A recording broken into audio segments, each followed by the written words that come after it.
It can be tough even for myself, who has been sifting through Taobao for a while now, to discover what's actually worth it. So I figured I'd start a new series on my channel where I place an order for a bunch of different items and share my discoveries with you. We'll go over the material, the sizing, and of course the price to determine whether or not it's actually worth ordering. First up is this super soft mohair-like sweater from a brand called Terraincognita. Their boots have been all over social media lately, so I wanted to see what their clothing was like. To be honest, this is made from 100% nylon, which is really not a deal breaker for me because this sweater is so soft and does not feel cheap in the slightest. It does have a slight shine. It's honestly not too bad, but it is slightly noticeable.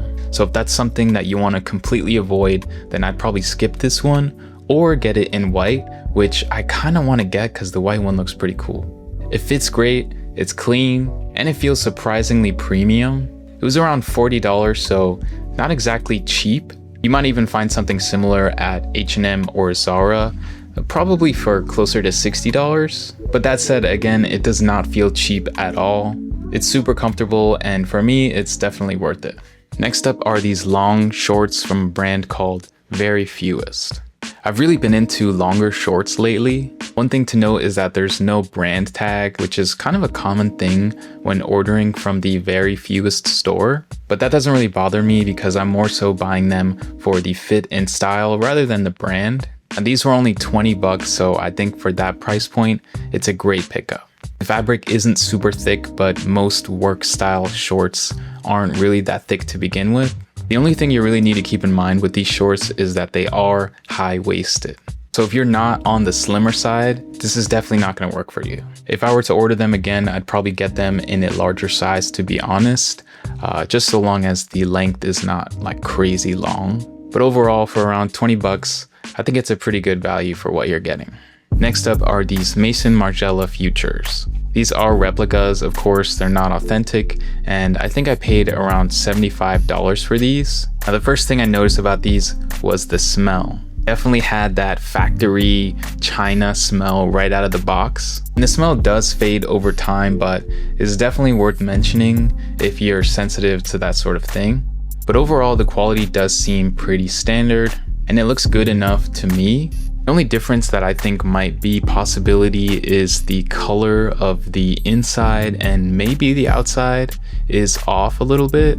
But with white shoes, I think it's pretty hard to tell. Considering these cost 1/10 of the retail price, I think they offer a great value. Now, I mainly bought them because I wanted to experiment with that sort of style. And they may not be exactly 1-to-1, but they're pretty close for me. And at this price, I think they're pretty worth it. Next up is this vintage tee that I think is trying to copy like an actual vintage shirt. I searched up the tag and I'm pretty sure this is the same tag that a lot of 90s and 2000s shirts would come with.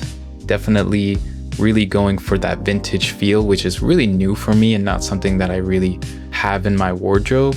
And honestly, I like it. The distressing looks pretty worn in. The yellow stitching is kind of weird, but kind of interesting for some reason. The front and back graphics stand out, but are still somewhat subtle. There's no materials tag, so I have no idea what this is made of, but it does feel pretty good. It feels kind of thin, like a vintage shirt would actually feel like. And it was only $11, which I think is a great deal. I also like that it doesn't have some random place or corny text written all over it. Again, I don't know much about vintage clothes, and I chose this because I wanted to experiment and see what I can come up with.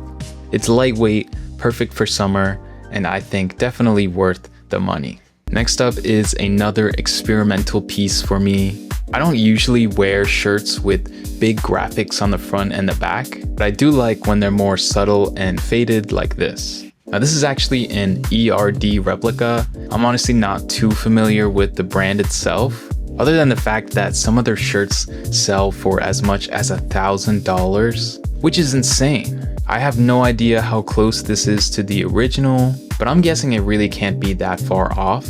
It's labeled as 100% cotton and was only about $10, which is honestly pretty crazy. I'm interested to see how this style works within my wardrobe, since it is a bit of an experiment for me. But either way, for $10, I think it's definitely worth the price. Next up are these Rick Owens inspired shorts. Now, Rick has a bunch of shorts that look like this, so I'm not exactly sure if this is a 100% replica or just inspired by, but either way, they're pretty nice shorts. The tag says 100% cotton, so I'm gonna go with that because they do feel that way, and even the outside of the fabric themselves is like this really soft, almost suede-like feel, which does feel pretty premium. These are just a solid pair of shorts to throw on with anything. My only complaint is the raw edge at the bottom. I feel like it kind of cheapens the whole look, but maybe that's part of the vibe. I don't know, you guys let me know. But for me, I feel like it's not really my sort of thing. But for around $25, I do think they are a pretty nice pair of shorts that go well with a lot of what I already wear. That's all for this video, but if you want to see more, be sure to subscribe because I will be posting more content like this.